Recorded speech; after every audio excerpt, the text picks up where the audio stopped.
La nature dispose de nombreux tours pour nous faire comprendre nos limites. Mais le plus formidable d'entre eux, le plus stupéfiant, est le moment inactif du silence blanc.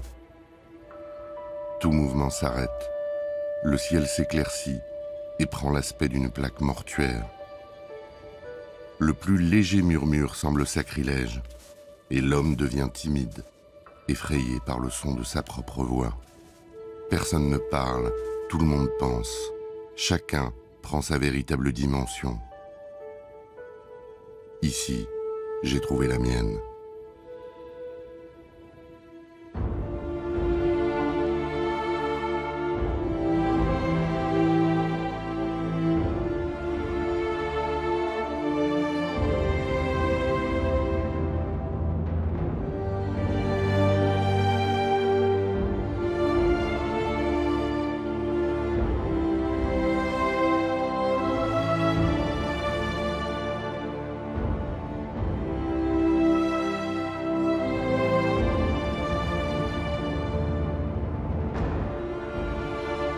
Jack London, auteur de Cro-Blanc, de L'Appel de la forêt, du Loup des mers, fut l'écrivain le plus célèbre de son temps.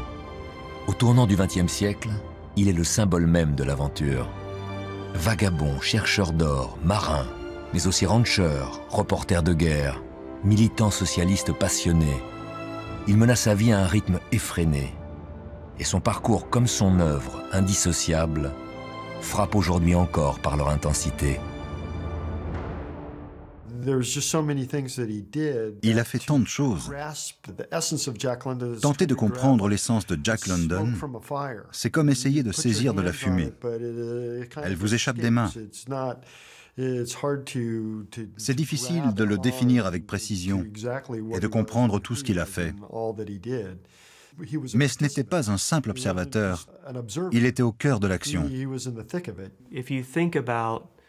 Quand on pense à l'image de l'écrivain américain comme héros en action, on pense bien sûr à Mark Twain. Mais London est vraiment le premier de son genre. C'était un écrivain du monde, un voyageur, un aventurier. Il vivait des expériences exotiques dans des contrées lointaines. Et bien sûr, cela a créé le modèle qu'Hemingway et d'autres ont suivi plus tard. Lorsque Jack naît le 12 janvier 1876, les États-Unis ont tout juste 100 ans et la conquête de l'Ouest vit ses derniers feux. Cette même année, le 7e régiment de cavalerie du général Custer est massacré à la bataille de Little Bighorn et Wild Bill Hickok est abattu dans un saloon dans le Dakota. C'est très intéressant que Jack London soit né en 1876, parce que quand on ouvre un manuel universitaire de l'histoire américaine, on s'aperçoit que le volume 1 s'arrête en 1876 et que le volume 2 va de 1876 à aujourd'hui. Jack est donc né à ce moment précis où naît l'Amérique moderne. Et sa vie est une trajectoire à travers la modernisation de l'Amérique. À la fin du 19e siècle, des millions de nouveaux émigrants venus d'Europe affluent vers une Amérique en pleine mutation, engagée dans la voie de l'industrialisation et du progrès technique. Les grandes villes de l'Est connaissent un développement sans précédent. Gratte-ciel imposants et tramways électriques définissent de nouveaux paysages urbains, tandis que la production industrielle explose.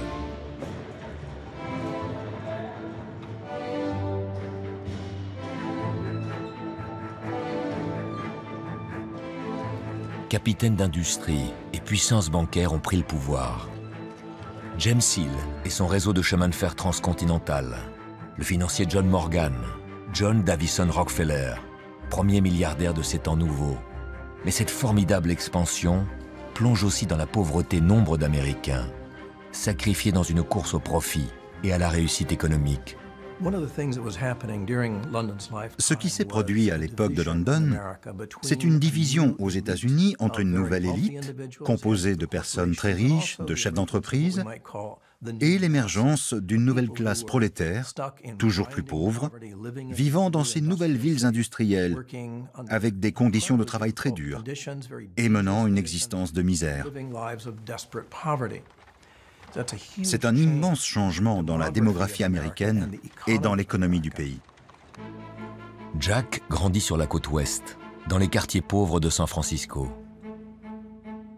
Depuis la ruée vers l'or de 1849, la ville a attiré nombre d'investisseurs et d'aventuriers. Sa mère, Flora, est passionnée d'astrologie et de spiritisme, connue pour faire tourner les tables et dire la bonne aventure. Elle s'installe ici en 1874 avec son compagnon William Chaney, un astrologue dont les conférences connaissent un certain succès. Lorsqu'elle tombe enceinte, celui-ci décide de l'abandonner.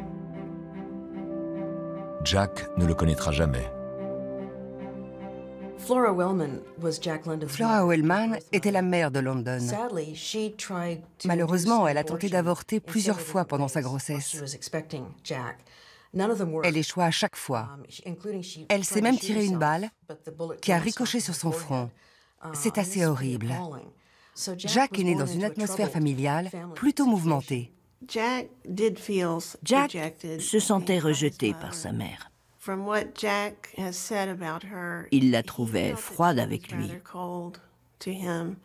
Je crois qu'une fois, il a dit qu'elle l'appelait « mon insigne de honte ».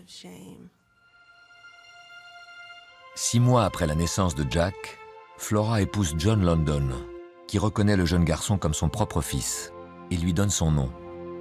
C'est auprès de ce père adoptif et de sa demi-sœur Eliza que Jack trouvera tendresse et compréhension.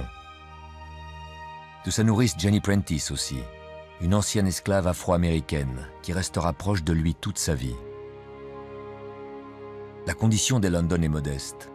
Les récits de voyage que Jack dévore constituent souvent son seul moment d'évasion. Jamais je n'avais vu de jouets ni d'amusement comme les autres enfants. Mes premiers souvenirs de la vie étaient flétris par la gêne.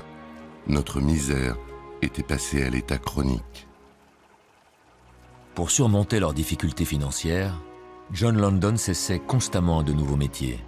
Les déménagements se succèdent dans les villes voisines, autour de la baie, à Alameda, San Mateo ou Oakland. Très vite, Flora exige de Jack qu'il contribue au budget familial. Alors qu'il n'a que 14 ans, il doit abandonner l'école pour travailler dans une conserverie d'Oakland, payé 10 cents de l'heure. Il a été élevé dans un environnement très pauvre, en lien direct avec la pauvreté, la classe prolétaire et la classe ouvrière.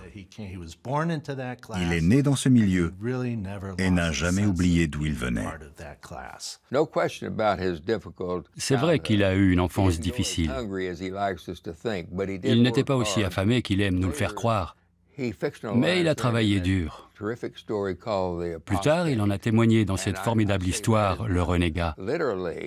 Ce n'est pas littéralement biographique, mais cela décrit avec émotion les conditions de travail dont souffraient les enfants à la fin du XIXe siècle. Pour lui, la vie était sans joie. Jamais il ne regardait défiler la procession des jours. Il passait les nuits dans un sommeil inconscient et spasmodique. Le reste du temps, il travaillait.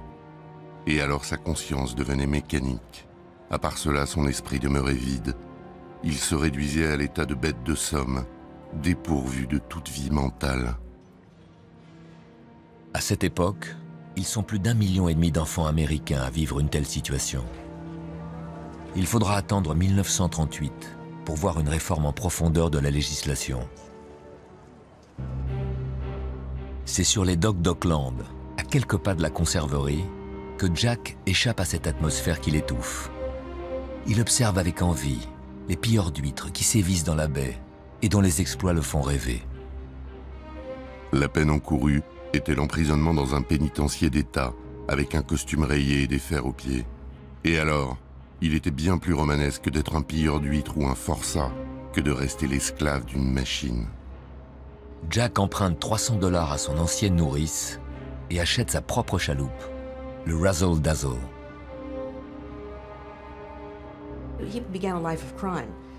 Il débute alors une vie de criminel. C'était beaucoup plus lucratif que d'installer des quilles dans un bowling, travailler dans une usine de chanvre ou une conserverie. C'était un nouveau monde pour lui. Il s'y est épanoui. C'était le début de sa vie d'aventurier. Quand il était adolescent, dans la baie, il a pris l'habitude de traîner dans les bars, bien sûr avec des hommes plus âgés. Et il a développé l'idée que c'était ça, être un mâle, être un homme, une vie différente de celle des ouvriers, qui offrait plus d'opportunités. À l'âge de 16 ans, j'avais déjà mérité le titre de prince, mais il m'avait été décerné par un gang de coupe-jarrets et de voleurs qui m'appelait le prince des pilleurs de huîtres. Il faut constamment échapper aux tirs des vigiles, à la patrouille de pêche. Le soir, l'argent est dépensé sans compter dans les tavernes, où Jack, le verre à la main, apprend à se faire respecter des durs à cuire de la baie. Le cabaret de la dernière chance de Johnny Heinold sur le front de mer devient sa seconde maison. Puis, au début de l'année 1892, il décide de changer de camp. Il intègre alors la patrouille de pêche et se rémunère sur les amendes infligées aux pirates qu'il contribue à arrêter.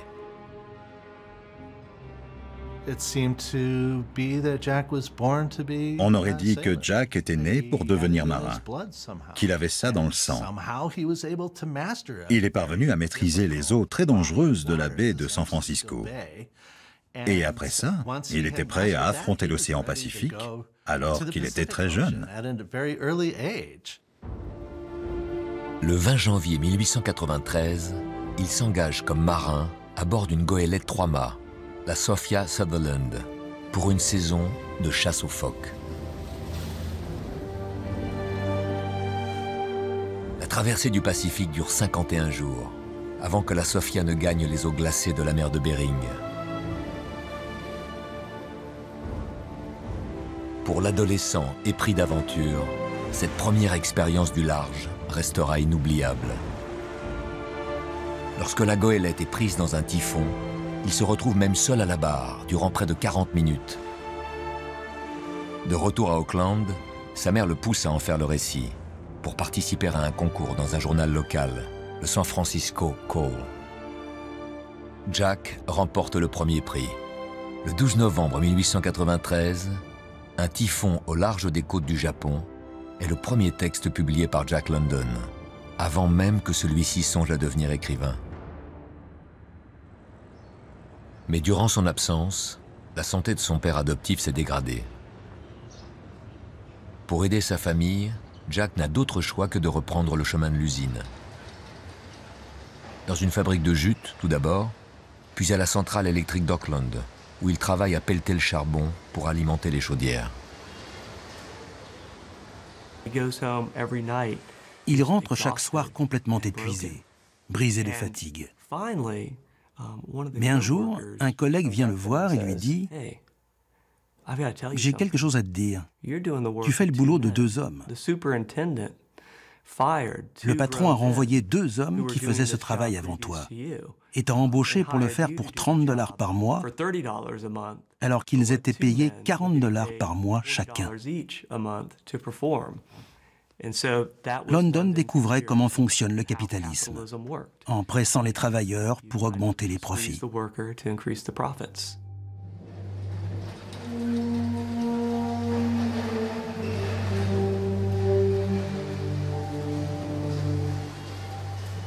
Jack démissionne et peine à trouver un nouvel emploi.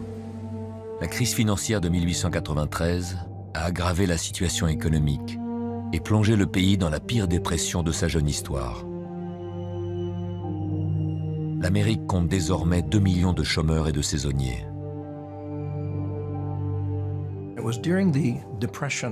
Pendant la dépression des années 1890, un homme du Midwest, répondant au nom de Jacob Coxey, un populiste, pensait que pour exprimer son mécontentement et obtenir de l'aide, il fallait enfiler ses bottes et marcher à travers l'Amérique vers Washington, ou rencontrer les élus et leur dire « On est désespéré, on a besoin d'être aidé ».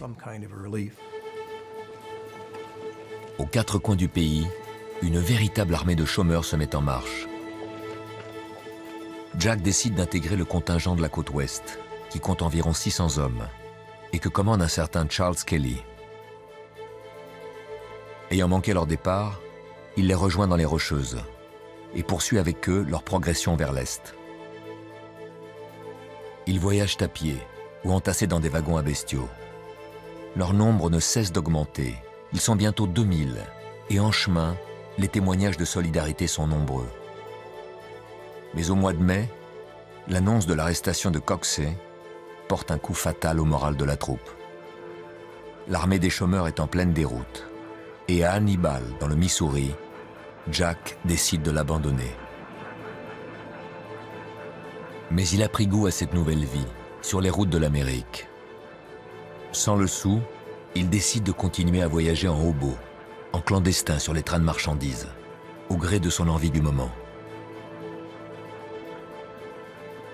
Le vagabondage m'avait empoigné et ne voulait plus me lâcher. Demain serait un autre jour, et je débordais de jeunesse.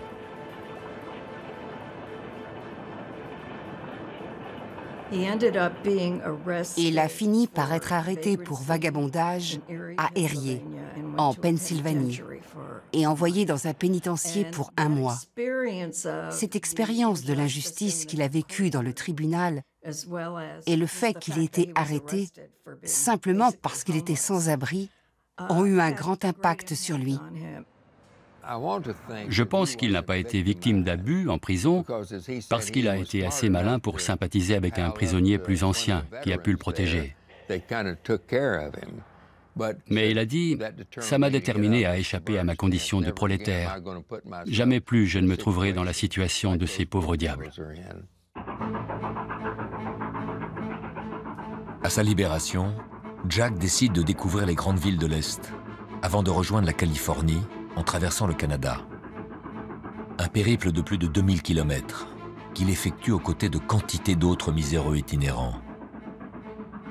J'ai trouvé là toutes sortes d'hommes, marins, soldats, travailleurs, tous tordus, déformés par le labeur, les épreuves, les accidents, et mis au rencard par leurs maîtres comme de vieux chevaux.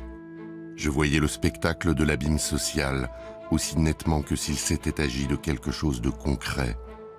Et j'avoue que j'ai été pris de terreur. Sur la route, il a pris conscience que les clochards et les vagabonds étaient des hommes qui avaient dû lui ressembler dans leur jeunesse. En vieillissant, ils avaient commencé à s'épuiser, à s'effondrer. C'est là qu'ils étaient tombés dans une pauvreté extrême. Ça l'a poussé à réagir. Il a décidé de ne plus jamais travailler avec son corps, mais d'utiliser son cerveau. C'est là qu'a commencé sa quête frénétique de savoir. Jack décide alors de reprendre ses études.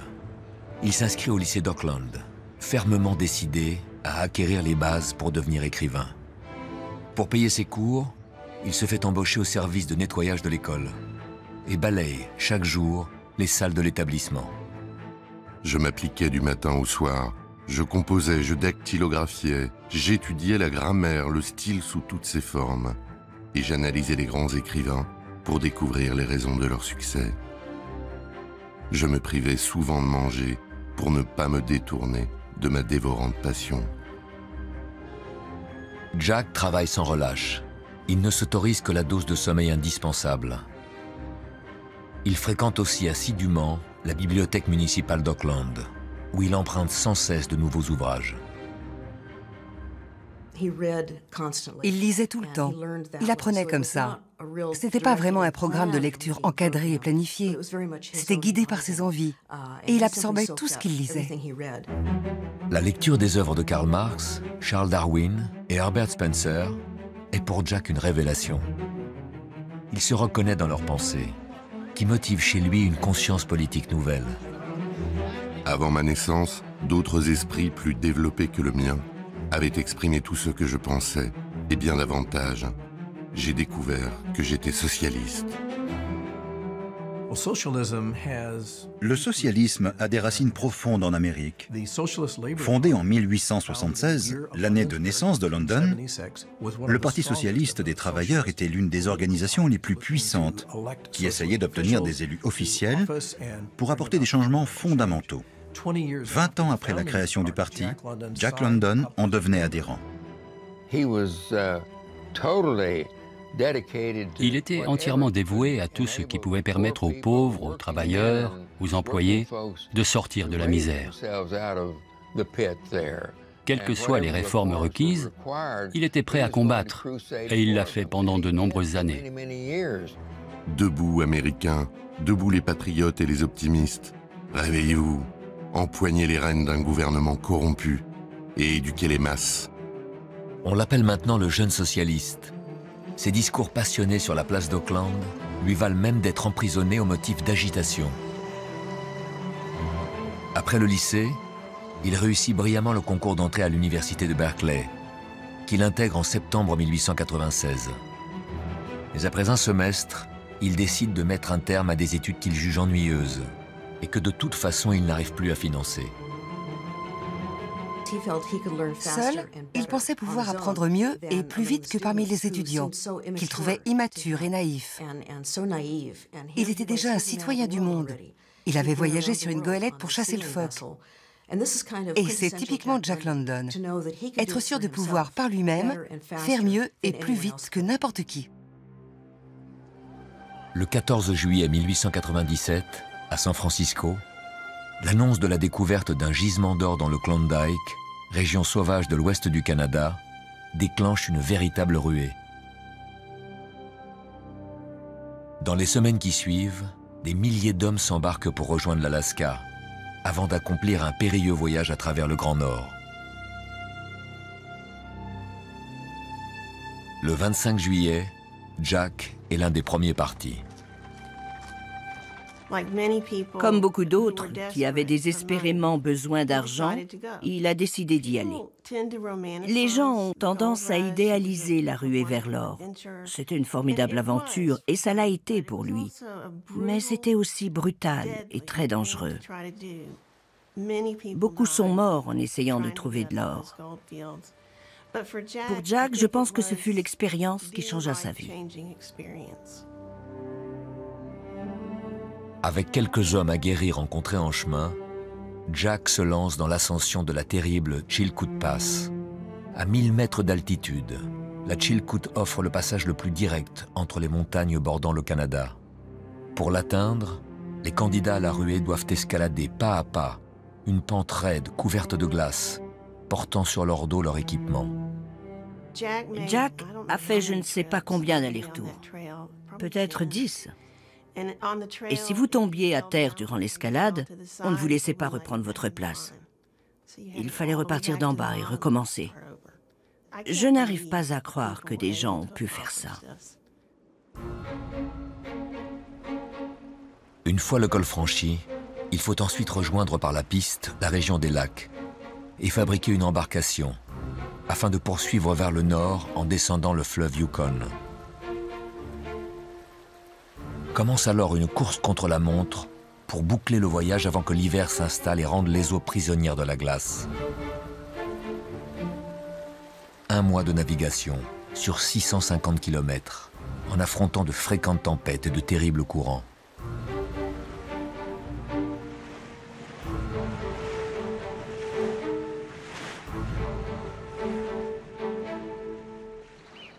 Le 9 octobre, Jack et ses compagnons établissent leur campement à Henderson Creek et choisissent leur emplacement de prospection.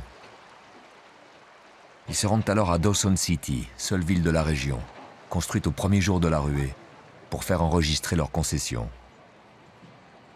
Celle de Jack porte le numéro 54.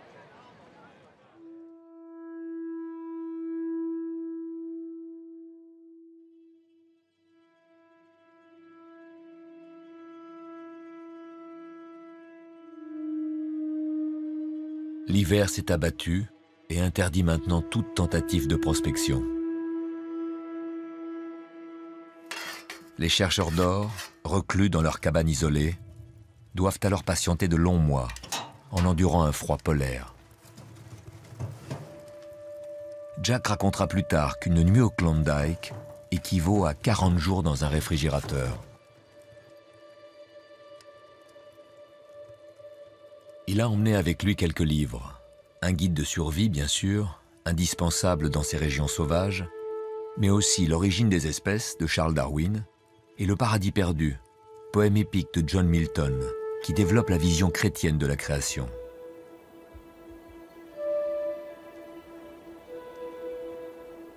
Quand il désire tromper sa solitude, Jack rend visite aux autres prospecteurs installés à proximité, pour boire un verre ou partager un repas. Le menu est invariable, des haricots au lard et des tranches de pain au levain. Quelquefois, un orignal rapporté de la chasse vient rompre la routine. Autour du feu, les discussions sont animées, et Jack, bien qu'il n'ait que 20 ans, prend souvent la parole pour défendre ses convictions socialistes. Sur les pistes alentours, il aime aussi contempler la nature sauvage, dont il décrira plus tard le calme immuable, le silence blanc. Le silence blanc est sa métaphore d'un environnement insensible. La nature est juste blanche et silencieuse. Mais le silence blanc, surtout dans une œuvre comme L'Appel de la forêt ou d'autres histoires, n'est pas forcément une mauvaise chose. Cela signifie que tous doivent y faire face, que la nature ne répond pas aux sentiments romanesques, et que le silence blanc ne peut être dépassé que grâce aux connexions avec les autres. Je pense que la chose la plus importante qu'il ait appris ici, c'est la camaraderie. Parce que dans les histoires de Jack London, celui qui avance seul sur la piste finit par mourir. Et beaucoup de gens pensent à tort que les héros de London sont des loups solitaires dans le Klondike. Mais c'est faux. La plupart de ces personnages sont des gens qui aident les autres à survivre. À l'arrivée du printemps, la fonte du manteau neigeux autorise enfin la reprise de la prospection. Pour Jack, il devient vite évident que le Klondike ne sera pas l'Eldorado espéré. Au final, la vente de sa poudre d'or lui rapportera 4,50 $. En cause, son inexpérience sûrement, mais aussi la dégradation de sa santé. Il a contracté le scorbut, cette lèpre de l'Arctique, provoquée par l'absence de légumes dans l'alimentation. Son état continue d'empirer et il n'a plus d'autre choix s'il veut vivre que de retourner au plus tôt en Californie. Mais de son expérience dans le Grand Nord, il rapporte un autre genre de pépites. Les innombrables récits qu'il a recueillis auprès des autres prospecteurs, sur la piste ou dans les saloons de Dawson. Les trappeurs luttant contre le froid, la solitude, les loups, les Indiens et bien sûr la folie de la ruée.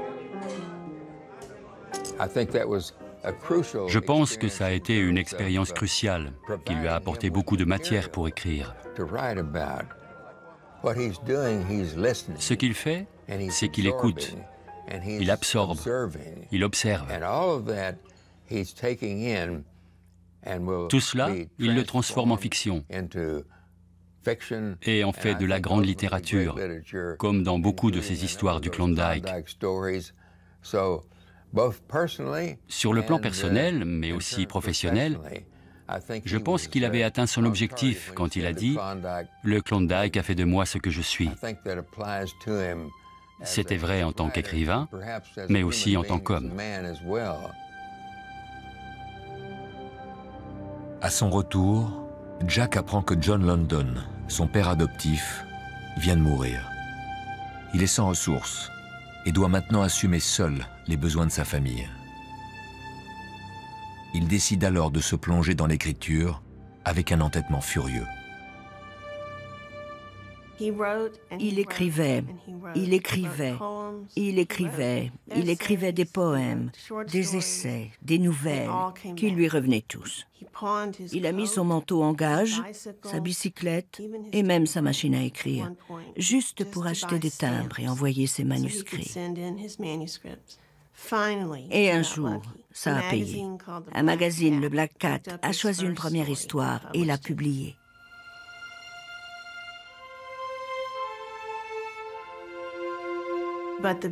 Mais le succès est venu en 1900 quand l'Atlantic Monthly a publié une Odyssée au Klondike, et il est devenu célèbre immédiatement. Il apportait un ton nouveau et une nouvelle manière de voir la vie qui ont frappé le public américain. Il a littéralement explosé et s'est très vite fait un nom. Son premier recueil de nouvelles, publié en 1900, s'appelle Le Fils du loup et il s'est très très bien vendu. Ses histoires étaient directes, accessibles, pleines d'énergie. Elles étaient écrites dans ce nouveau style que tout le monde pouvait comprendre, au moins jusqu'à un certain point. Du coup, il pouvait écrire pour le marché des magazines et toucher un large public. Les gens de la classe moyenne lisaient ses histoires, mais il attirait aussi l'intelligentsia de l'époque. Jack organise maintenant sa vie de façon rigoureuse. Chaque jour, il se met à sa table de travail et s'impose d'écrire au moins 1000 mots. Il ne dérogera plus jamais à cette règle impérative. Alors que l'Amérique entre dans le XXe siècle, débute pour lui une nouvelle vie. Le jour même où son premier livre est publié, il épouse Bessie Madden, une amie qu'il avait aidé à préparer le concours d'entrée à l'université. Tous deux emménagent dans une grande maison de 7 pièces.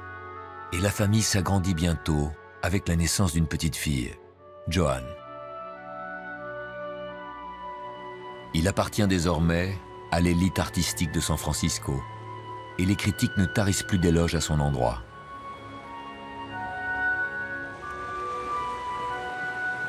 Son succès littéraire fait de lui une figure médiatique qui passionne le grand public et que les journaux s'arrachent. Son nom, mais aussi son visage, sont connus de tous. Il faisait la une des journaux. Il était très séduisant. C'était un écrivain reconnu, très célèbre, très populaire. C'était une figure politique importante. C'était un aventurier célèbre. J'ai du mal à trouver une célébrité actuelle qu'on puisse comparer à Jack London. Aujourd'hui âgé de 25 ans, Jack, le gamin pauvre des faubourgs d'Oakland, est devenu aux yeux de la critique le Kipling du Grand Nord. Mais c'est pour un ouvrage d'un genre bien différent qu'il décide de se rendre à Londres durant l'été 1902. Avec Le Peuple de l'Abîme, il entend cette fois témoigner des conditions de vie misérables dans le quartier du East End, où sont regroupés tous les déshérités et les immigrés de la ville. Il a tenu à joindre à ces mots indignés de nombreuses photographies. Avec l'invention de la pellicule souple par George Eastman, le fondateur de Kodak, sont apparus sur le marché de nouveaux appareils, maniables et discrets. Jack en a acquis plusieurs, dont le Kodak 3A, qui, une fois son soufflet replié, peut se ranger dans une simple poche. Ce sera dès lors le compagnon indispensable de tous ses voyages.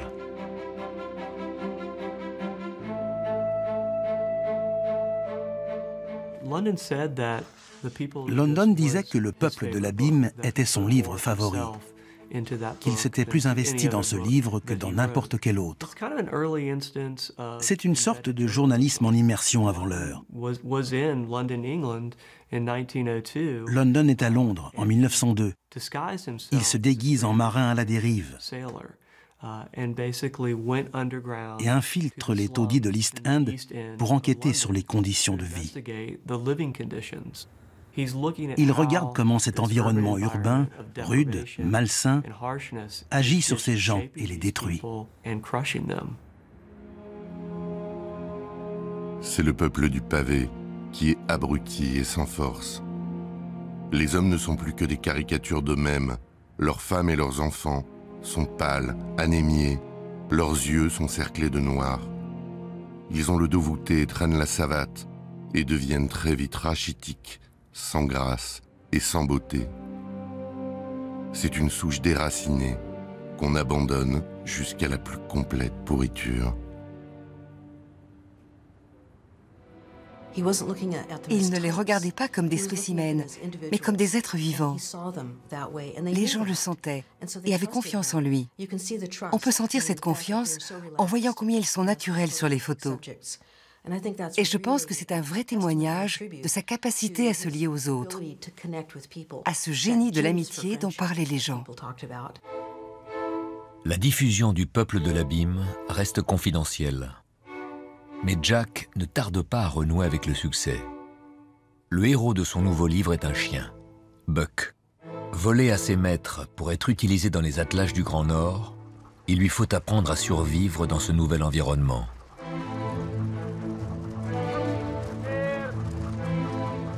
Dans la profondeur de la forêt, résonnait un appel, et chaque fois qu'il l'entendait, mystérieusement excitant et attirant, il se sentait forcé de tourner le dos au feu et à la terre battue qui l'entourait, et de plonger au cœur de cette forêt, toujours plus avant. Il ne savait où ni pourquoi. Il ne se posait pas de questions, mais l'appel résonnait impérieusement dans la profondeur des bois. À un moment, il entend les loups hurler au loin, dans la forêt. Ça touche quelque chose au plus profond de ce chien, et il doit y répondre. C'est l'appel sauvage. Il finit par rejoindre une meute de loups dont il devient le chef. Ce que la plupart des lecteurs ne saisissent pas complètement, c'est tout ce qu'il y a sous la surface. L'appel de la forêt est l'œuvre la plus riche mythologiquement et la plus archétypale que je connaisse. C'est ça que faisait Jack. Il disait « Je pensais juste écrire une bonne histoire de chien ». Mais une des raisons pour lesquelles l'appel de la forêt est si célèbre, c'est parce qu'il raconte bien plus que l'histoire d'un chien. En lisant l'appel de la forêt, on s'identifie à Buck. C'est ce qu'un chien vivrait, c'est ce qu'il ferait, c'est comme ça qu'il réagirait. Mais c'est aussi une espèce d'allégorie de comment réussir dans une société capitaliste. Il faut avoir de la maîtrise de soi, il faut avoir de la ténacité, il faut s'adapter. C'est une sorte de manuel sur comment réussir dans un monde brutal.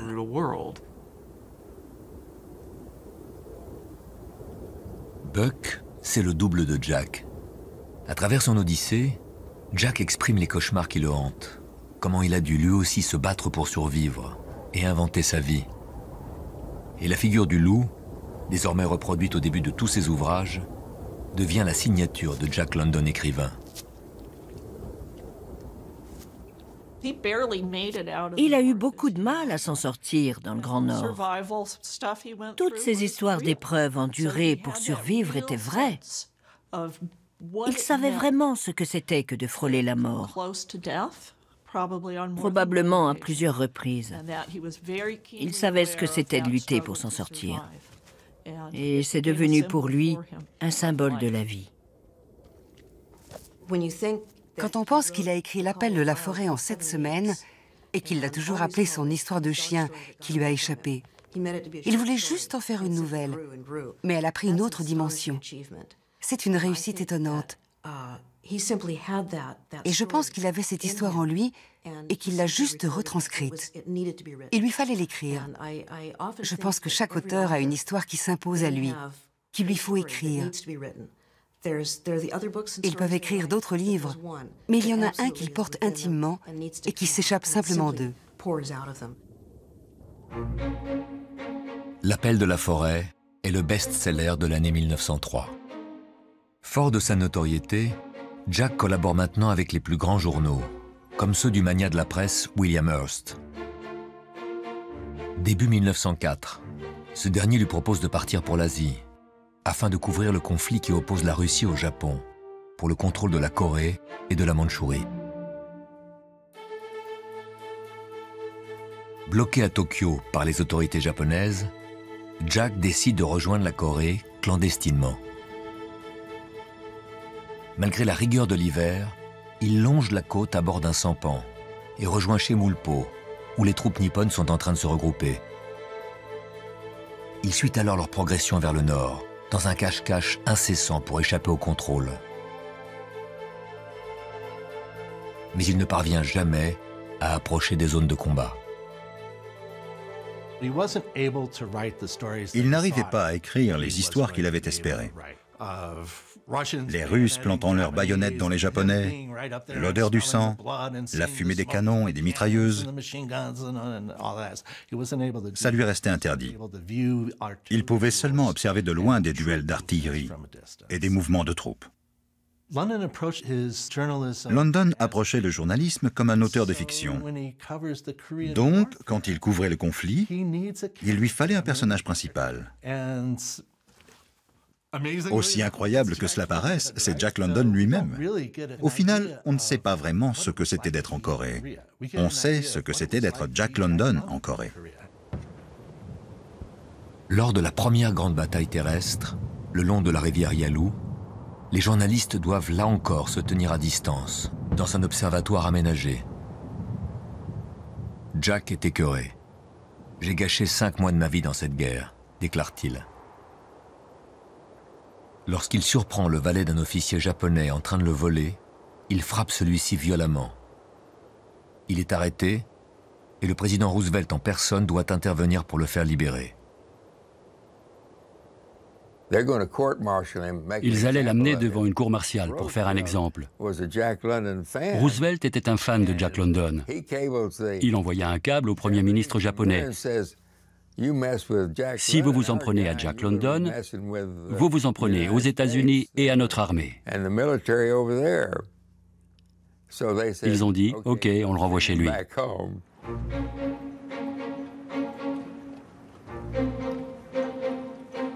Le conflit se poursuit encore pendant plus d'1 an et se solde par une victoire écrasante du Japon. Le traité de paix est signé le 5 septembre 1905 à Portsmouth aux États-Unis, où les représentants russes et japonais se retrouvent sous médiation américaine.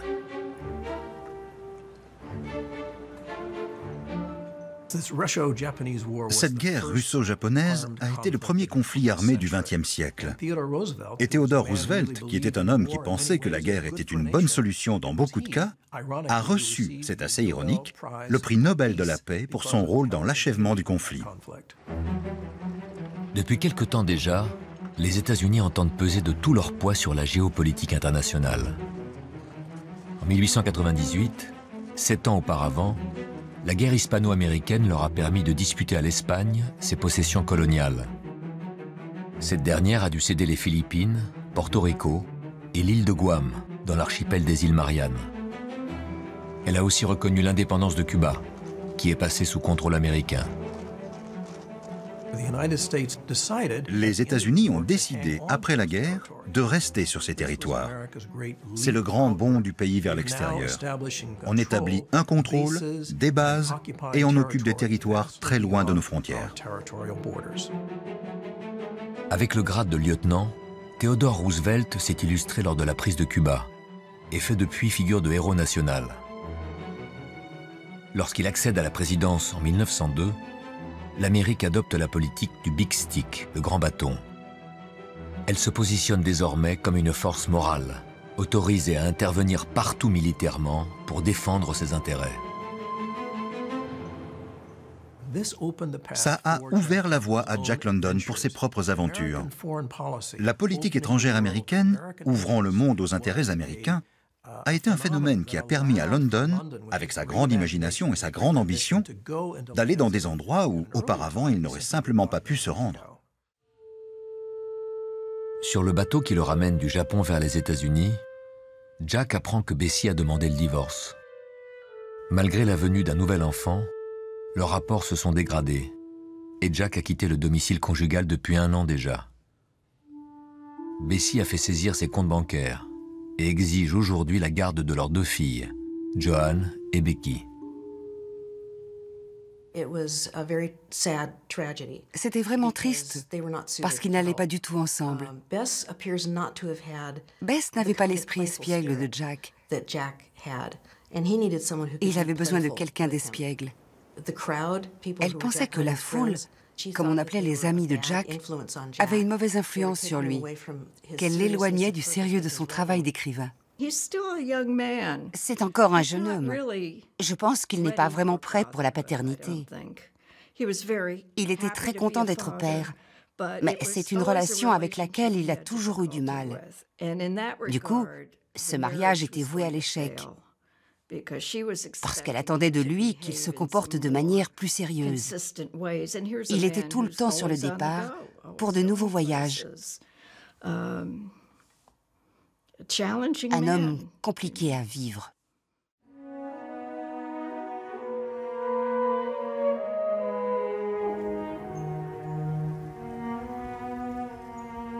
Lorsque le divorce est prononcé, le 11 novembre 1904, Jack a 28 ans.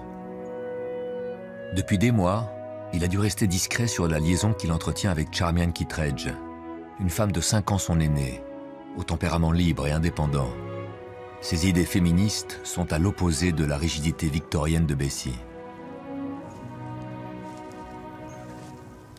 Tous deux emménagent dans la vallée de la Lune, au nord de San Francisco, dans une résidence d'été tenue par la tante de Charmian.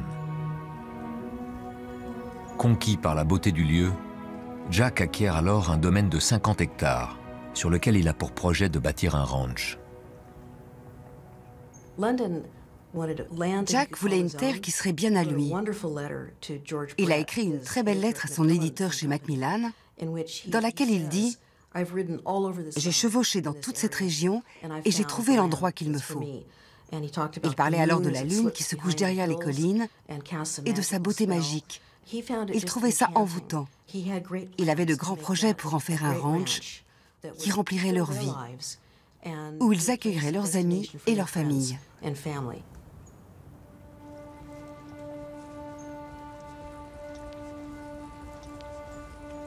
Le 18 novembre 1905, un an jour pour jour après le jugement de son divorce, Jack épouse Charmian à Chicago. Tous deux ne se quitteront plus, ne serait-ce que pour quelques heures. Avec Charmian, Jack a trouvé plus qu'une épouse. Celle-ci devient sa première lectrice. Elle dispose d'un diplôme de dactylo et tape maintenant ses manuscrits à mesure qu'il écrit.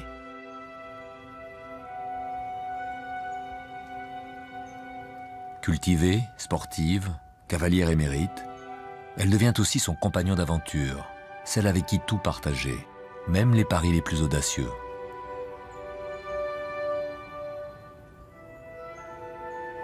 Jack avait besoin d'une sorte de partenaire, et c'est comme ça qu'ils se voyaient.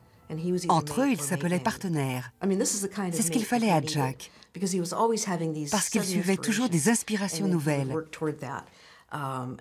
Et elle était prête à l'accompagner dans toutes ses aventures. Ils s'entendaient très bien, mais ça allait au-delà de leur attraction physique ou de leur complicité intellectuelle. Elle pouvait se maintenir à son niveau. Pour leur lune de miel, ils n'ont pas juste été en Jamaïque. Ils ont emprunté les pistes les plus périlleuses pour vivre une aventure. Ils voulaient toujours explorer, découvrir l'inconnu. Tous deux partageaient cet amour.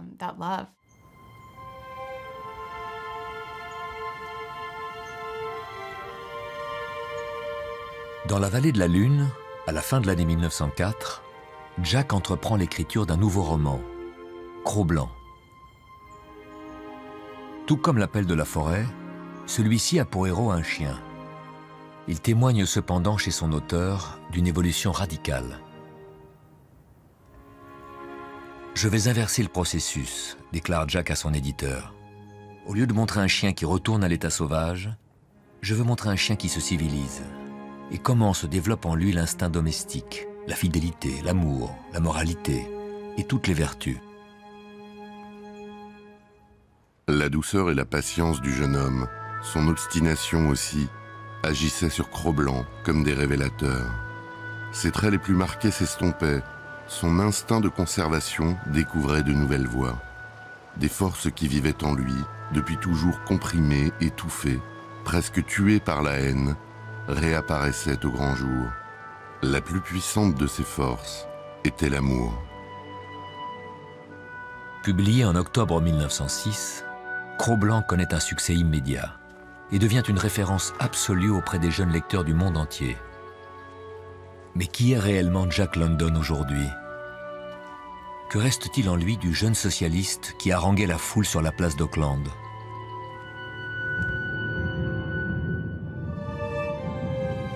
J'étais socialiste avant de devenir écrivain. Je suis toujours le même révolutionnaire et je suis plus révolté que jamais par la suffisance et la brutalité de la bourgeoisie. Jack se prononce publiquement en faveur de la révolution russe, survenue en 1905. Comme chacun de mes camarades américains, je considère les terroristes russes comme mes camarades, déclare-t-il. Il publie aussi articles et pamphlets virulents dans la revue officielle du parti, où il affirme la nécessité d'un combat politique pour les travailleurs américains.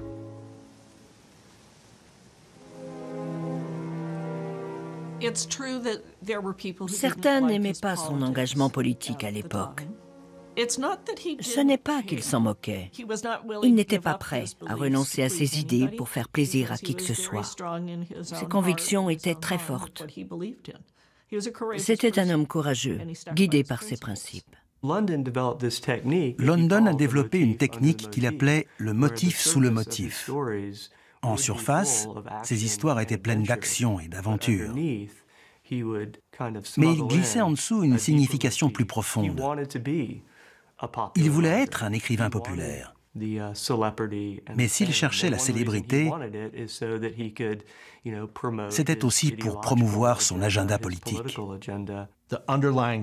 Chez lui, le thème sous-jacent est toujours le socialisme.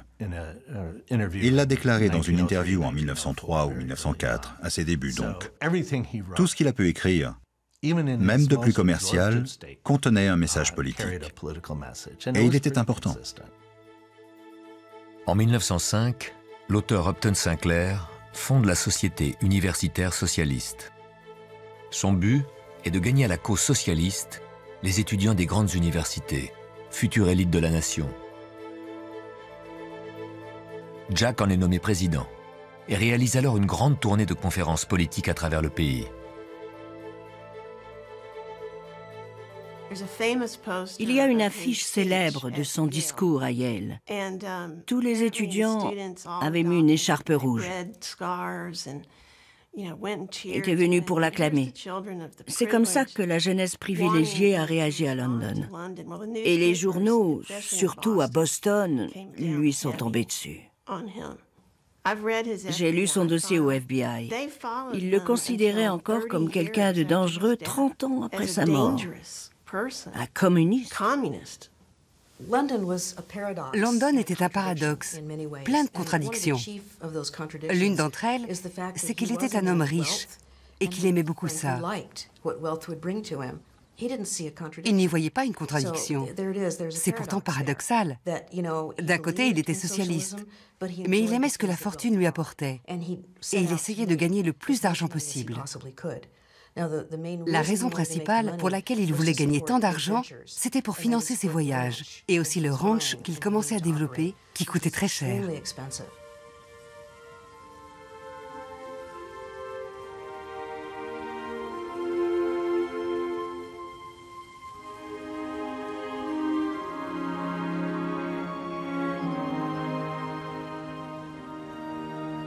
À peine arrivé dans la vallée de la Lune, Jack a commencé à rêver avec Charmian à une grande aventure.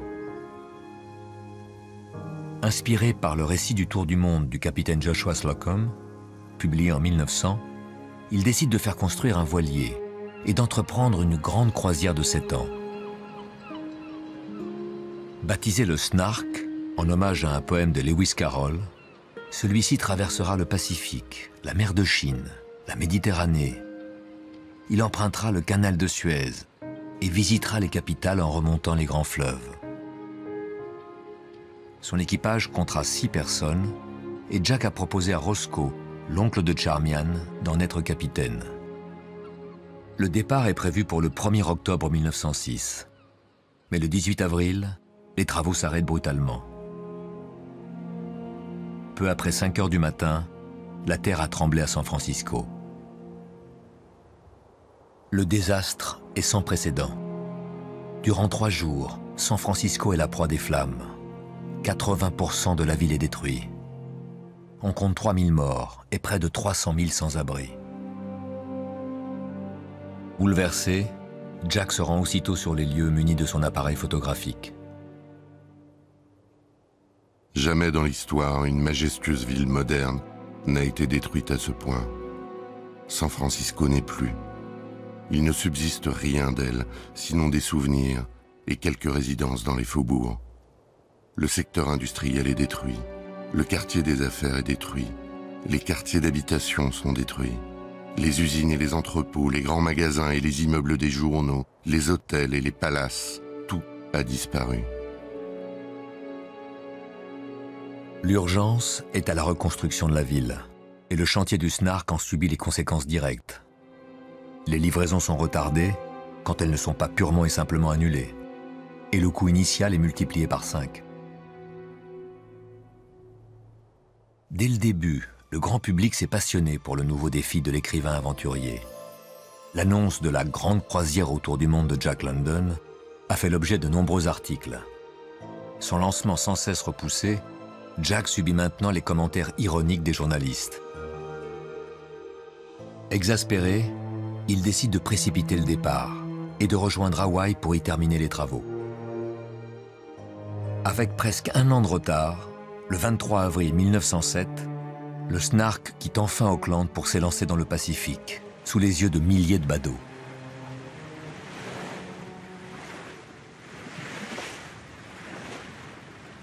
Mais Jack réalise vite que l'équipage manque d'expérience, qu'il n'est pas préparé à une telle traversée. L'oncle de Charmian n'a jamais navigué au-delà de la baie de San Francisco. Il se révèle incapable de calculer avec précision leur position au milieu de l'océan. Le bateau montre aussi de tragiques erreurs de conception. À la première tempête, il fait eau de toutes parts. Le compartiment des vivres est inondé, le moteur, inutilisable, doit être déposé. Dieu doit aimer les amateurs et les fous, parce qu'ils étaient vraiment des amateurs. Au milieu du Pacifique, en route pour Honolulu, Jack demande à Roscoe Eames, le supposé navigateur, « Roscoe, où est-ce qu'on est ?» Et Roscoe répond, « Je ne sais pas. » Roscoe n'y connaissait rien en navigation. Et voilà Jack tout craché. Il a emporté une partie de sa bibliothèque. Alors il descend récupérer des manuels sur comment naviguer, comment utiliser un sextant.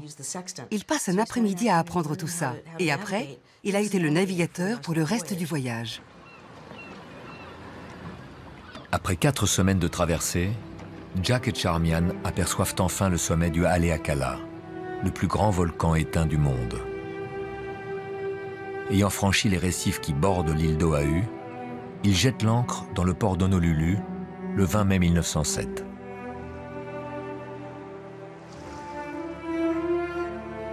Jack renvoie l'équipage en Californie pour en recruter un nouveau.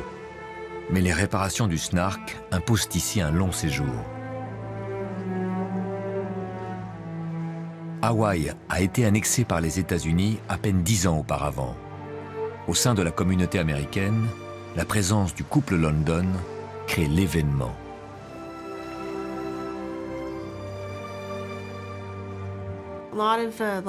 Durant ce séjour à Hawaï, London a été une véritable attraction.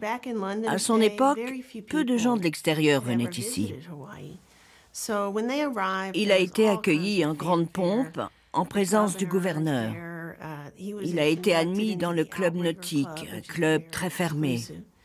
Il a rencontré la famille royale, la grande bourgeoisie, a été voir des matchs de polo. C'était le lion d'Honolulu. Tout le monde voulait être avec lui.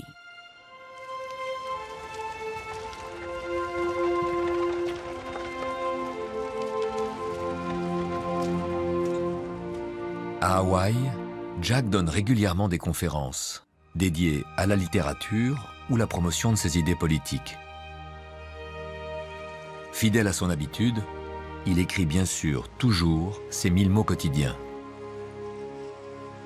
Pour financer le voyage, il a prévendu à des magazines une série d'articles qui permettront au public américain de suivre leur progression. Il a aussi négocié avec son éditeur de rassembler ses textes dans un nouvel ouvrage.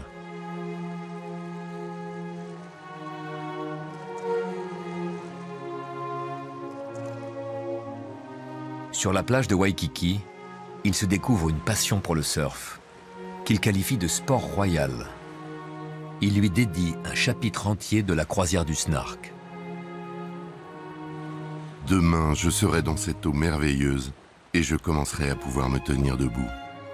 Je suis résolu à une chose, le Snark ne quittera pas Honolulu sans que j'aie moi aussi mis des ailes à mes talons et ne soit devenu, avec la rapidité des vagues, un mercure bronzé, brûlé par le soleil.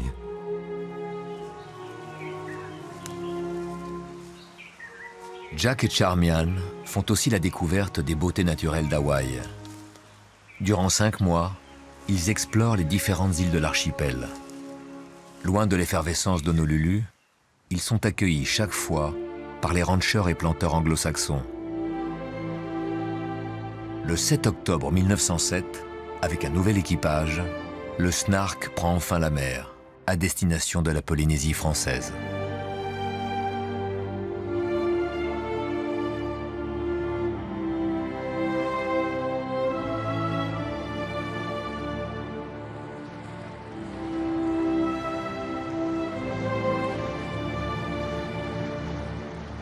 Après 60 jours de mer, ils atteignent Nuku'iva, dans l'archipel des Marquises.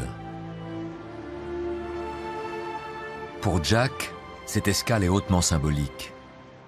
L'île fut longuement décrite par Herman Melville, célèbre auteur de Moby Dick, dans son roman autobiographique Typee, paru en 1846. Jack, depuis l'enfance, tient Melville pour l'un de ses écrivains favoris.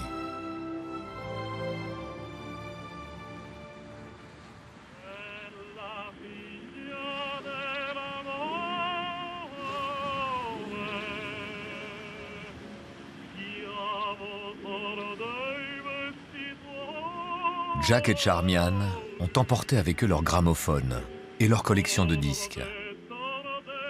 Et à Nuku'iva, l'équipage du Snark fait découvrir Caruso, Schubert et les dernières chansons populaires américaines à des indigènes fascinés.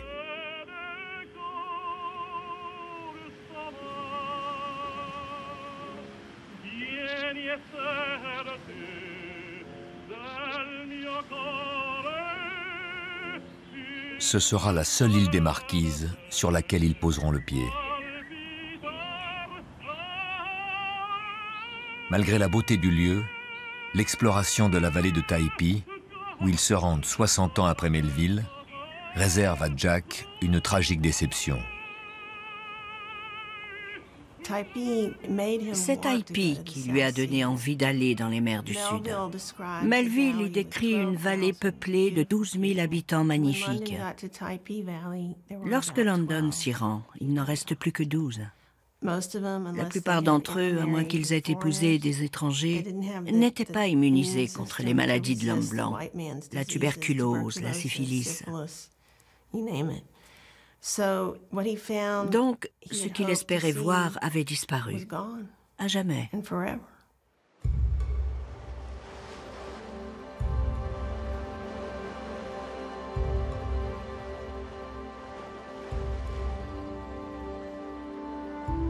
Le Snark a 7 fois mis le cap sur les îles de la Société. Il navigue pour la première fois à travers lagons et récifs de corail. À leur arrivée à Tahiti, Jack et Charmian découvrent avec stupeur que, sans nouvelles d'eux depuis leur départ d'Hawaï, on les a déclarés perdus corps et biens.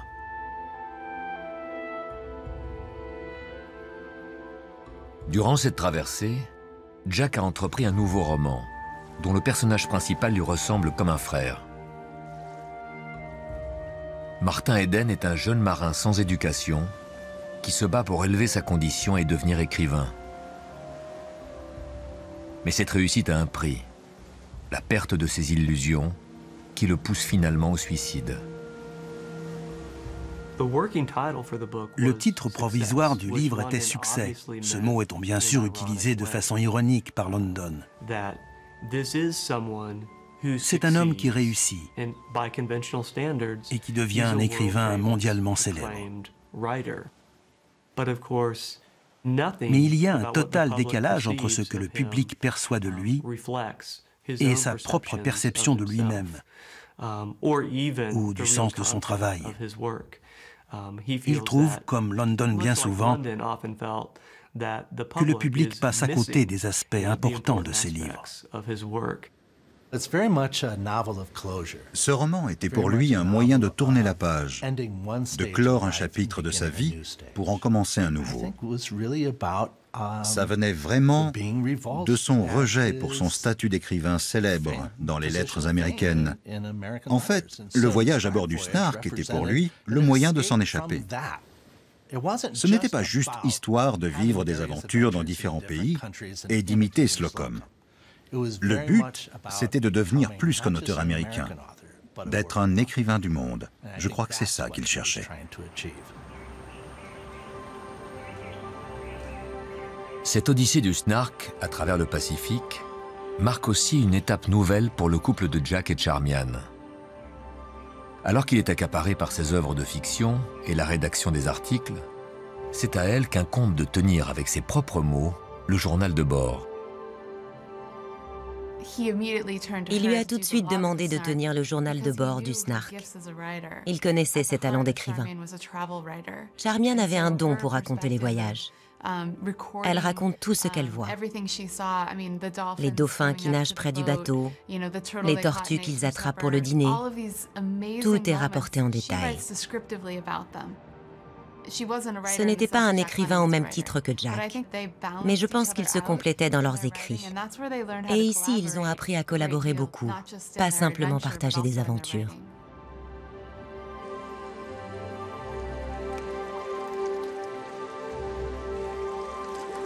En Polynésie, Charmian consacre de longues pages de son journal à leur séjour sur l'île de Taha, où un pêcheur et sa femme les invitent à partager l'intimité de leur foyer. Ce n'était pas tant ce que firent Tehei et sa compagne, écrit-elle. C'est la manière dont ils le firent, sans aucun effort apparent. Nous fûmes l'objet d'une sollicitude qui n'avait rien de servile, une amitié dans laquelle il n'y avait aucune indiscrétion.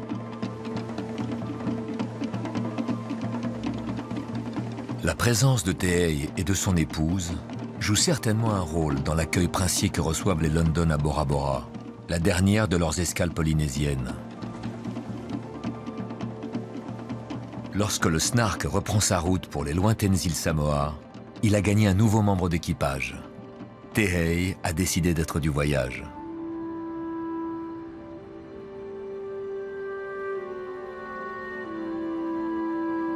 Jack est très attaché à cette nouvelle escale dans l'archipel des Samoa. Sur l'île d'Apia, il tient à rendre hommage à une autre de ses grandes influences littéraires, Robert Louis Stevenson, le fameux auteur de L'île au trésor, qui vécut ici ces dernières années.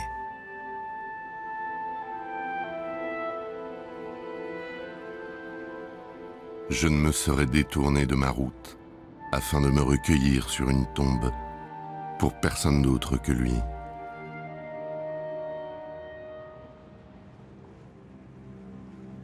Cela fait plus d'1 an que le Snark a quitté la Californie. C'est maintenant une partie bien différente du voyage qui commence. Il cingle vers les îles noires de la Mélanésie, les Fidji, les Nouvelles-Hébrides et les îles Salomon.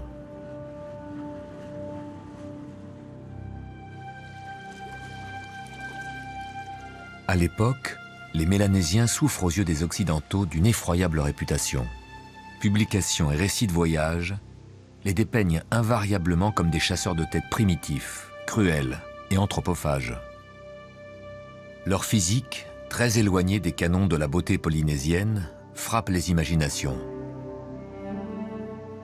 Dans le journal de bord, les premiers commentaires de Charmian, qui les décrit comme disgracieux et barbares, sont édifiants.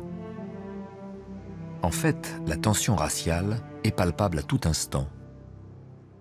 Les Noirs sont exploités sur les plantations et connaissent des conditions de vie qui s'apparentent à un véritable esclavage.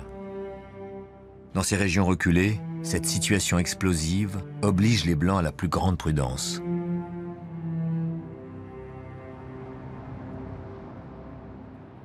Même le climat, chargé de miasmes, est devenu inhospitalier. Des hordes de blattes et de moustiques envahissent le Snark et des plaies purulentes se développent à la moindre coupure.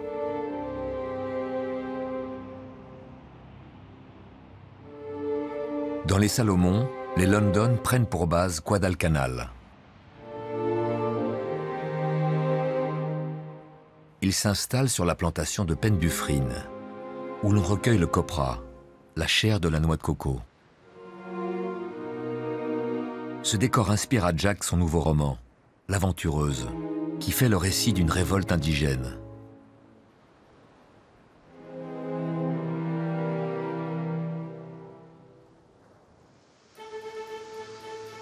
Durant plusieurs mois, ils explorent l'archipel, poussant même le Snark jusqu'à l'île Tasman, en Papouasie-Nouvelle-Guinée.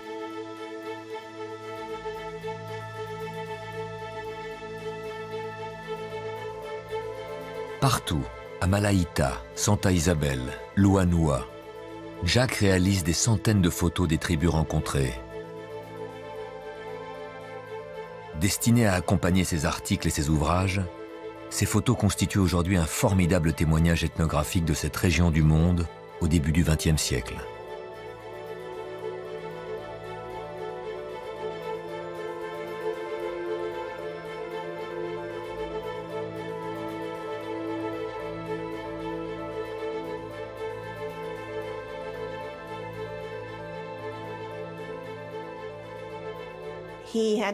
Il a parfois dû batailler avec son éditeur pour ses photos.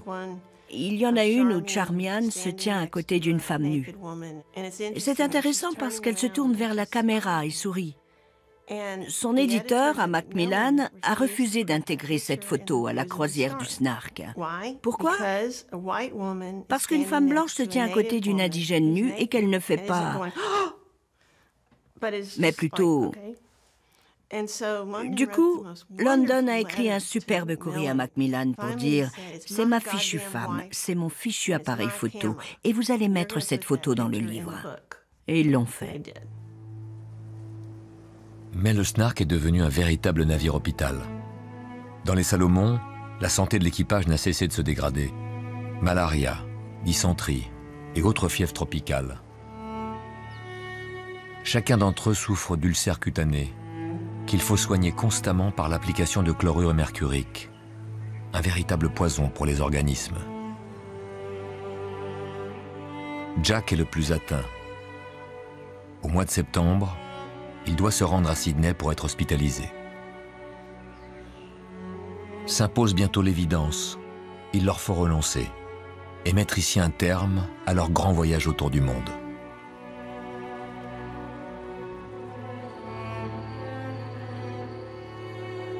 Malgré sa fin tragique, la croisière du Snark dans le Pacifique restera pour Jack et Charmian leur plus belle aventure.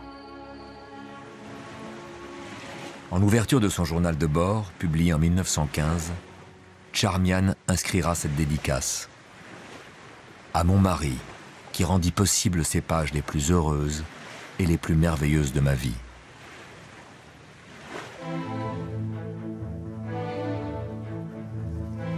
Le 28 juillet 1909, ils sont de retour chez eux, après 27 mois d'absence. Grâce au climat plus tempéré de la Californie, Jack récupère rapidement. Il se consacre alors avec passion au développement de son ranch.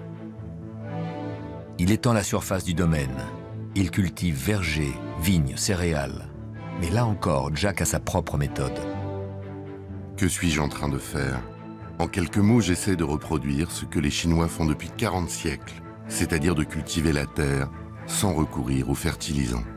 Je reconstitue la terre épuisée de collines qui ont été travaillées et détruites par nos pionniers californiens irresponsables. En Corée, il avait observé les collines et la façon dont les fermiers semaient leurs cultures, avec le souci de ne pas épuiser les sols. London savait que c'était possible. Il s'est beaucoup documenté et il a commencé à cultiver de manière responsable, malgré les critiques des autres fermiers. Mais il savait qu'il avait raison. En fait, c'était un écologiste de la première heure. Il a fait de l'agriculture écologique avant même que ce soit un concept. Sur son ranch, le grand rêve terrien de Jack semble ne pas connaître de limites. Il se lance dans la culture d'eucalyptus, en fait planter 100 000 pieds en l'espace de quelques mois. Pour stocker sa production de maïs, il entreprend la construction de 2 silos de 15 mètres de haut, les premiers de Californie à être réalisés en ciment. Il fait également construire une porcherie si moderne que les gens de la région la baptisent Pig Palace, le palais des cochons. Quand il a construit sa porcherie, il avait 17 enclos, une mangeoire centrale, et tout le travail pouvait être fait par un seul homme, car tout était conçu pour l'efficacité. C'est pour ça qu'il a choisi une forme circulaire. Un homme pouvait circuler rapidement avec la nourriture entre les enclos. Tout ce qu'il construisait sur le ranch devait être de grande qualité, prévu pour durer très longtemps. C'est comme ça que Jack fonctionnait. 2 mois après leur retour des mers du Sud, Charmian est tombée enceinte. Et Jack est fou de joie à l'idée d'être à nouveau père. Mais le 19 juin 1910, un terrible événement vient anéantir leurs espoirs. Après un accouchement difficile, leur fille Joy décède, âgée de quelques heures seulement. Joy était un très gros bébé et Charmian une femme très menue. À cette époque, on utilisait souvent des forceps pour sortir le bébé. Les forceps lui ont brisé la colonne et elle est morte 36 heures plus tard. Charmian n'a jamais vu son visage. Elle voulait tellement un enfant de Jack qu'il lui a fallu beaucoup de temps pour se remettre. Comme souvent dans leur vie, c'est en naviguant que Jack et Charmian trouvent un peu d'apaisement. Sur un petit voilier de 9 mètres, le Romer, ils explorent les deltas des rivières Sacramento et San Joaquin. « Nous snarquons de nouveau », dit Charmian. Ils rendent aussi visite aux vieilles connaissances de Jack, du temps des pilleurs d'huîtres. À bord, Jack et Charmian dressent les plans d'un nouveau grand projet. Construire, au cœur de la vallée de la Lune, une maison où ils vivront désormais. Ils la baptisent Wolf House, la maison du loup. C'est une bâtisse monumentale de près de 1500 mètres carrés qui s'intégrera avec une parfaite harmonie à la nature alentour. C'était la maison de ses rêves. C'était une façon nouvelle pour Charmian et lui de se connecter à la terre, de faire corps avec elle. Pour les murs, il prévoyait d'utiliser les roches volcaniques prises sur le sol du ranch. Il s'agissait vraiment de construire à partir des ressources naturelles du lieu. Il y avait une pièce de travail pour Jack, pour sa bibliothèque. Il y avait aussi une pièce spéciale pour Charmian, pour son piano. Tout était prévu, avec une vision très moderne en fait. Il disait, « J'ai essayé d'être honnête dans tout ce que j'ai fait, et je veux que ce soit pareil avec cette maison. Je ne veux rien de truqué. » Je pense que ça résume bien son personnage.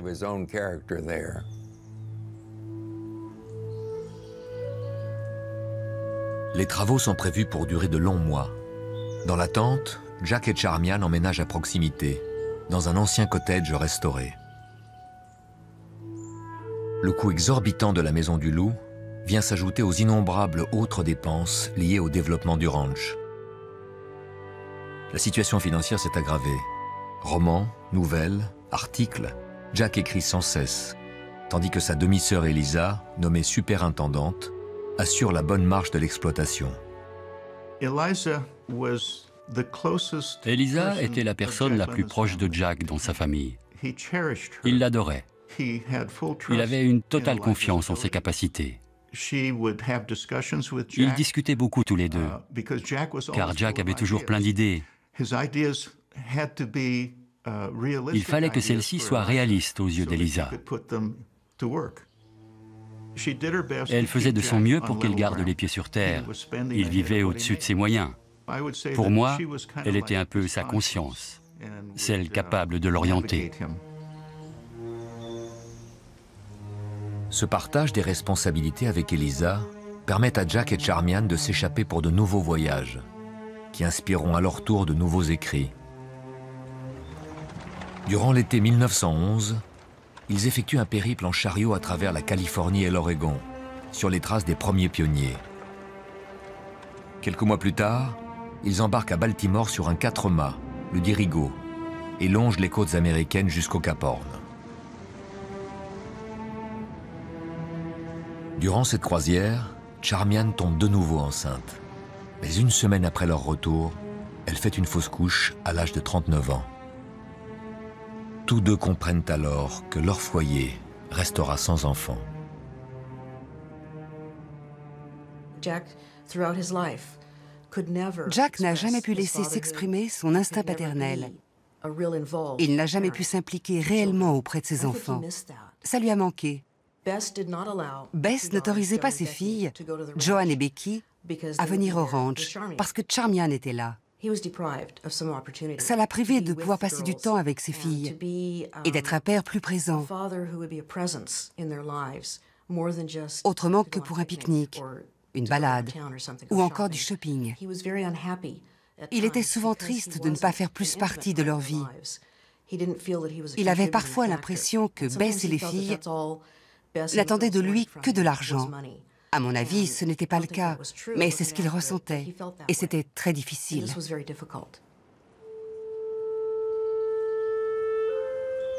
Durant l'année 1913, les drames se succèdent. De mauvais placements et la destruction des récoltes par le gel créent un terrible gouffre financier. Étranglé par les dettes, Jack est devenu un véritable forçat de l'écriture. Je suis si fatigué d'écrire que je me couperai les doigts et les orteils pour m'éviter d'écrire encore.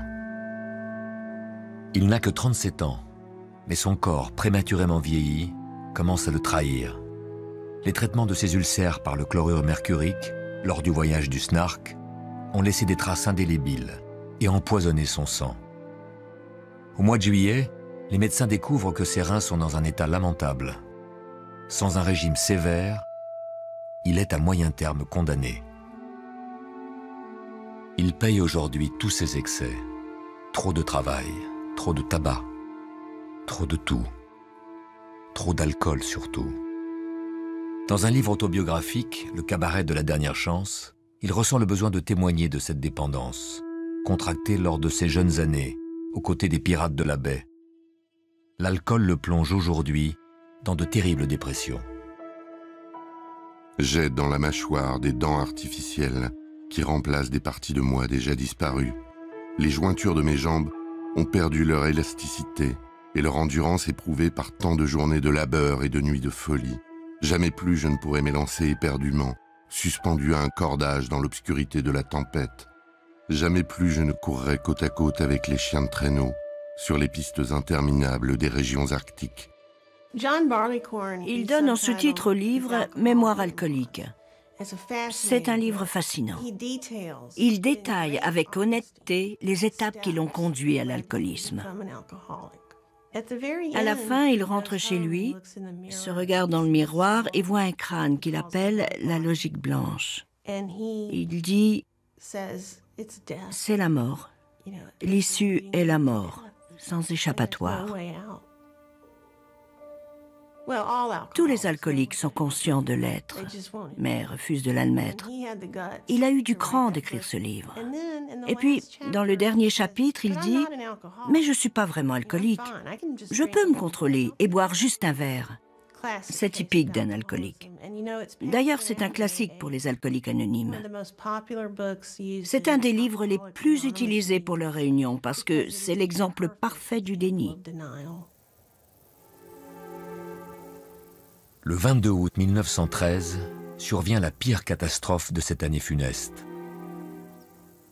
La maison du loup est presque achevée et Jack et Charmian ont prévu d'y emménager au premier jour de l'automne. Vers minuit, un terrible incendie se déclenche. L'autocombustion des chiffons huileux laissés par les ouvriers est vraisemblablement à l'origine des premières flammes. La charpente s'embrase, le toit s'écroule. Au matin, il ne reste plus que les murs. Cette année 1913 a marqué mon visage pour toujours. Après cela, il n'a plus jamais été le même. Pour Jack, le gouffre financier se creuse chaque jour un peu plus. Afin de diversifier ses sources de revenus, il décide à cette époque de s'impliquer dans le cinéma et de développer une série de films adaptés de ses romans. Entre 1913 et 1914, avant même la naissance d'Hollywood, près de 7 longs métrages vont être produits.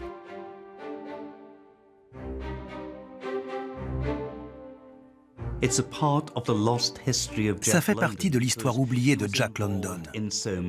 Il s'était impliqué dans tellement de domaines. Il s'intéressait au développement des nouvelles formes artistiques et des nouvelles technologies. Il savait très bien ce qui se passait.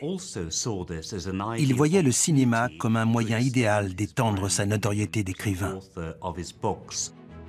Pour développer cette collection de films, Jack choisit l'acteur-réalisateur Hobart Bosworth, qui crée alors avec le financier Frank Garbett la société Bosworth Incorporated. Celle-ci dispose des droits exclusifs sur toute adaptation de l'œuvre de Jack au cinéma. Bosworth est souvent l'interprète principal des films. C'est un homme au physique imposant, marqué lui aussi par un passé d'aventurier. Il a été entre autres lutteur, employé sur un ranch et marin sur une baleinière. Je pense que Jack London ne voyait pas Bosworth simplement comme un acteur, mais aussi comme un homme qui avait connu une vie aventureuse. Il pouvait donc défendre au mieux le style de ses histoires. Dans une industrie du cinéma balbutiante, les règles juridiques protégeant les droits des auteurs sont encore floues, et Jack la prend très vite à ses dépens. Lorsque Le Loup des Mers, premier film de la Bosworth Incorporated, est mis en production, une autre société tourne, sans son accord, une adaptation du même livre. À sa grande fureur, les deux versions sont autorisées à sortir en même temps sur les écrans. Jack livre alors, selon ses propres termes, le plus terrible combat en affaires de toute sa vie. Pour authentifier auprès du public les films de la collection, de courtes séquences sont tournées avec lui et insérées au début de chaque film.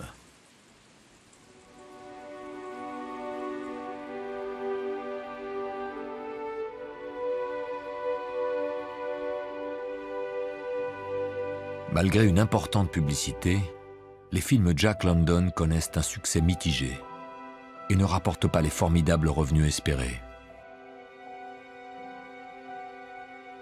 Seules quelques bobines ont survécu. En les regardant aujourd'hui, il apparaît que les réalisations de Bosworth, malgré leurs ambitions, étaient peut-être trop respectueuses de l'œuvre littéraire de Jack et manquaient de rythme et de créativité visuelle.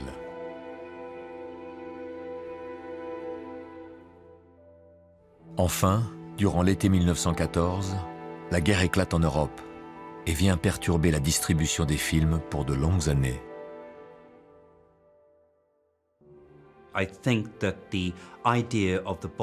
Je pense que les films Jack London, produits par la Bosworth Incorporated, sont apparus trop tôt dans l'histoire du cinéma américain. Il ne faut pas oublier qu'à l'époque, le cinéma n'était pas vu comme une forme de divertissement sérieux. Pour les classes populaires, ça allait. Mais il faudrait encore attendre un peu pour que les classes moyennes acceptent de payer plus de 5 cents afin de voir un film dans un cinéma prestigieux. Cette incursion dans le monde du cinéma laissera à Jack un goût amer. Accaparé par ses voyages et ses multiples activités, il s'est finalement révélé incapable de contrôler efficacement la production des films. Au mois d'avril 1914, il accepte une proposition du magazine Collier's. il part pour le Mexique en tant que correspondant de guerre pour rendre compte de l'intervention américaine à Veracruz. Quelques années plus tôt, il avait témoigné un soutien passionné à ceux qu'il appelait ses chers, braves camarades de la Révolution mexicaine. Mais il affiche aujourd'hui une position bien différente. Pour lui, la Révolution a trop duré. Le pays a besoin d'ordre, que seuls les États-Unis sont en mesure de lui apporter. Big Brother peut faire régner l'ordre, organiser et gérer le Mexique. Les soi-disant chefs du Mexique en sont incapables. Et les vies et le bonheur de plusieurs millions de paysans, aujourd'hui et demain, sont en jeu. Dans ses articles, Jack réduit souvent les révolutionnaires à de simples bandits et les métis espagnols à des enfants qui s'amusent avec des armes de géants. Tout ça est apparu comme très raciste à l'époque, et encore aujourd'hui si vous lisez ses textes. Il a aussi malheureusement, en tout cas c'est mon opinion, soutenu les intérêts pétroliers des États-Unis au Mexique. Ça a déclenché dans la presse l'indignation des socialistes américains. Furieux, il a alors écrit une lettre de démission.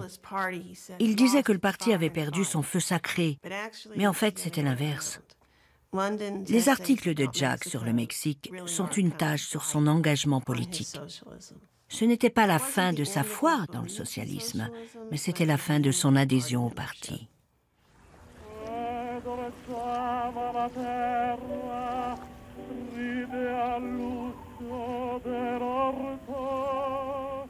Jack et Charmian passent désormais l'essentiel de leur temps à Hawaï. Près de 12 mois entre 1915 et 1916. Le temps n'est plus à l'aventure, comme au grand jour de la croisière du Snark. Loin de la Californie, Jack vient ici chercher le repos.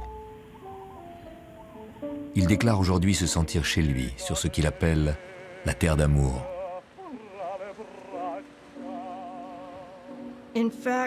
En fait, je pense qu'ils allaient s'y installer. Il y a des indices dans des lettres et des notes personnelles qui montrent que ça aurait pu arriver.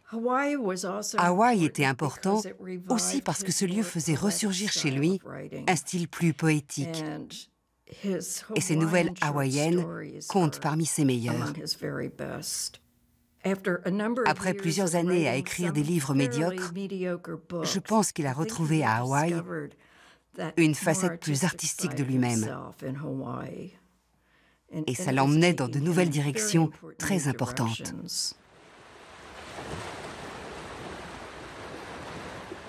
Durant l'été 1916, la découverte de la psychologie de l'inconscient publiée par Carl Gustav Jung impressionne Jack fortement. Elle lui permet de porter un regard nouveau sur son parcours, de mieux comprendre les forces qui guidèrent sa vie et motivèrent son travail d'écrivain. Je me trouve au bord d'un monde si nouveau, si terrible et tellement merveilleux, avoue-t-il à Charmian, que j'ai presque peur de le regarder.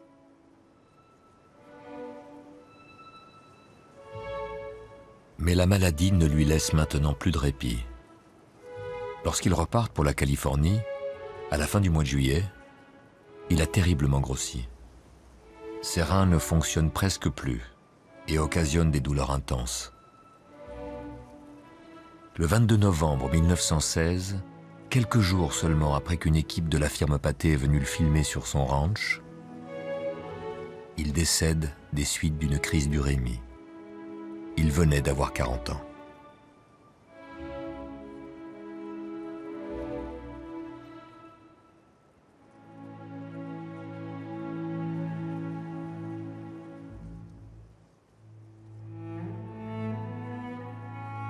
Jack avait été un formidable témoin de son temps, accompagnant tous les bouleversements d'une Amérique en pleine mutation.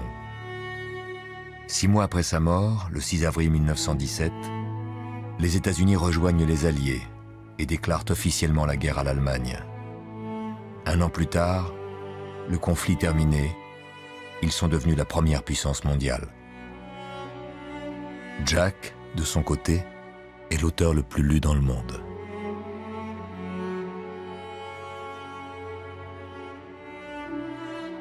J'aimerais mieux être un météore superbe et que chacun de mes atomes brille d'un magnifique éclat, plutôt qu'une planète endormie.